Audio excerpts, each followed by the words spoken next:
In this video, we'll look at the backlog and how we can use custom fields in the backlog, including filtering and grouping. To start, we're going to add the custom field that we want to the columns shown. So we'll click here where it says status. We're just going to search for quarters because that's the custom field we're using in this example.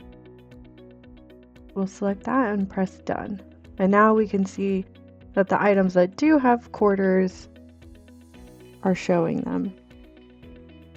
Now to group by quarters, we'll click on the No Group button. We'll search for quarters.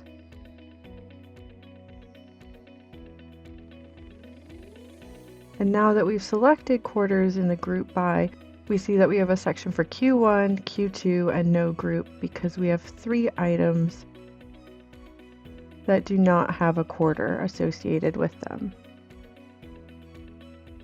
We can use the arrow to drop them down or close them.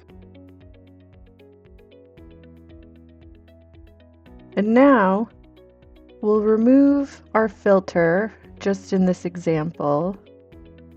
So we'll go to No Group, and now we can look at the filter options. So if we click on the filter button, we'll go to where we'll put quarters, and then we'll say we're looking for quarters in Q2 for this example. We'll press done and then apply filter. You can also see that it'll now let us save this filter. So we'll call this filter Q2 and press save as. If we didn't want to share this filter with others in our Kendis team, then we can click the private box as well. And then this filter will only be viewable to us. So we'll press save as, and we'll press the X.